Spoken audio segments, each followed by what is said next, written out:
એક જંગલમાં ટીનુ નામની એક ચકલી રહેતી હતી. ચુન્નુ અને મુન્નુ તેના 2 બાળકો હતા. ટીનુ જંગલમાં સૌથી ખરાબ સ્વભાવવાળું પક્ષી હતું અને તેનો વિચાર બધા કરતા જુદો જ હતો. બચ્ચાઓ, હવે તમે ઉડવાનું શીખી ગયા છો અને હવે સમય આવી ગયો છે કે સાચું અને ખોટું શું છે તે શીખવાનું. હા મમ્મી, અમે પણ ઈચ્છીએ છીએ કે તમે અમને શિક્ષિત કરવાનું શરૂ કરી દો. તમે લોકો મારી સાથે આવો. આ સાંભળીને તે બંને તેની પાછળ જવા માંડ્યા. રસ્તામાં ઘણા પક્ષીઓના માળા મળ્યા, જેમાં કાગડો, ચીલ, પોપટ, મેના અને ઘણા બધા પ્રકારના પક્ષીઓ હતા. બધા જ ટીનુને તેના બાળકો સાથે ઉડતા જોતા હતા, પણ ટીનુ કોઈની સાથે વાત કર્યા વગર આગળ ઉડતી જતી હતી. પછી એક ડાળીએ જઈને રોકાઈ, તેના બાળકોને કહ્યું કે બચ્ચાઓ, હમણાં રસ્તામાં કેટલા બધા પક્ષીઓ મળ્યા તો પણ મેં એમની જોડે વાત ના કરી. તેવો એટલા માટે કારણ કે જો આપણે કોઈની જોડે વાતચીત કરી હોય તો સમય આવતા આપણે તેમની મદદ પણ કરવી પડે છે અને પછી આપણે મુશ્કેલીમાં મુકાઈ જઈએ છીએ. તે બધું આપણા માટે સારું નથી. અમે સમજી ગયા મમ્મી. આપણે કોઈની જોડે વાતચીત ના કરવી જોઈએ અને આપણે મદદ પણ ના કરવી જોઈએ. એકદમ સાચું. હવે તમે સામે જુઓ. બંને જણાએ સામે જોયું તો એક ઝાડ પર એક માળામાં મિનકી કબૂતર બેઠું હતું અને તેની પાસે એક સફરજન રાખ્યું હતું. બધા પક્ષીઓ ખૂબ મહેનત કરીને તન તોડીને ખાવાનું શોધે છે, પણ ખાવાની વ્યવસ્થા કરવાનો મારો અંદાજ કંઈક અલગ જ છે. આમ કહીને તેણે તે બંને જણાને કંઈક સમજાવ્યું. તે ઝાડ પર તે સંતાઈ ગઈ અને ચુન્નુ અને મુન્નુ મિનકી કબૂતર પાસે રડતા રડતા પહોંચી ગયા. મિનકી માસી, જલ્દી અમારી સાથે ચાલો. મમ્મીના પાંખ ઉપર ખૂબ ખરાબ રીતે વાગ્યું છે. તેમણે કહ્યું કે અમે જલ્દી તમને બોલાવીએ. અરે, તેને વાગ્યું છે? બિચારી ખૂબ પીડાતી હશે. તમે અહીં જ રોકાવો. હું સૌથી પહેલા વાદળી પહાડ પર જઈને દવા લઈને આવું છું. પછી તમારા બંનેની સાથે તમારા માળા પર આવીશ. ઠીક છે માસી. મિનકી કબૂતરી નીલા પહાડ પર નીકળી ગઈ. પછી ટીનુએ તેના માળામાંથી સફરજન ઉઠાવ્યું અને પોતાના માળામાં લઈ આવ્યું. ત્રણે જણાએ મળીને તેને ખૂબ મજાથી ખાધું. મિનકી કબૂતરી ઘણી મહેનત કરીને નીલા પહાડ પરથી એક જડીબૂટી તોડીને લાવ્યું, પણ તેણે જોયું કે તેના માળામાં ચુન્નુ અને મુન્નુ ન હતા અને તેનું ખાવાનું પણ ગાયબ છે. તેને બધી ખબર પડી ગઈ. આ બચ્ચાઓએ મને મૂર્ખ બનાવીને મારું ખાવાનું ચોર્યું. કેટલી ખોટી વાત છે. માં તો માં, પણ તેમના બચ્ચા પણ જૂઠા નીકળ્યા. અને ઘણા દિવસ વીતી ગયા. ચિન્નુ અને મુન્નુ આખા જંગલમાં ખોટા મક્કારના નામે જાણીતા થયા. એક દિવસ આ ત્રણે જણા બાજના માળામાંથી ખાવાનું ચોરવા નીકળ્યા. બાજે તેમને છેલ્લી ઘડીએ જોઈ લીધા અને કહ્યું કે ભાગો અહીંયાથી. તેણે ટીનુ ચકલીને એવી તે ચાંચ મારી કે તેની પાંખમાં વાગી ગયું. ઓય માં!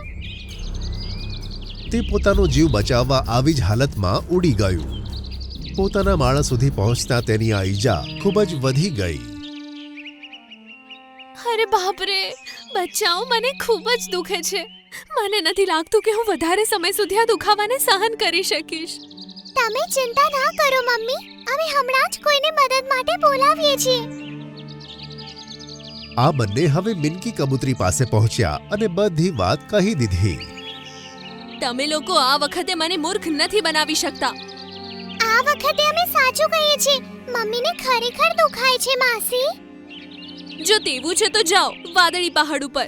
ત્યાં એક વડના ઝાડ નીચે તમને એક છોડ મળશે. તેનું એક પાંદડું લઈ આવજો. તેનો રસ કાઢીને ટીનુના જખમ ઉપર લગાવી દેજો. તે ઠીક થઈ જશે. પણ મને નથી લાગતું કે તમે સાચું બોલો છો. જાઓ, ભાગો. હવે બંને ત્યાંથી નીકળ્યા. ચીલની પાસે પહોંચી ગયા. ચીલે તેમને નીકાળી દીધા. પછી પોપટ પાસે પહોંચ્યા. પોપટે પણ તેમને ભગાવી દીધા.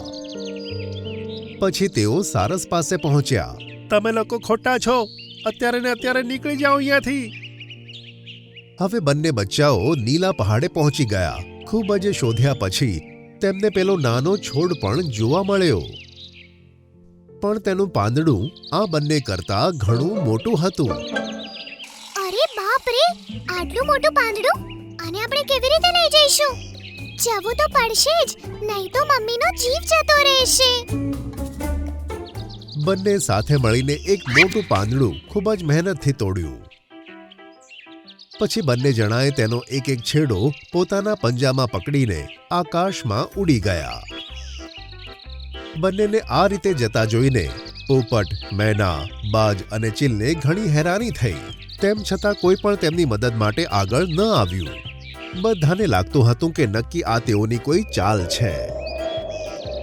બંને પોતાની માને બચાવવા માટે ઉડતા જ જતા હતા.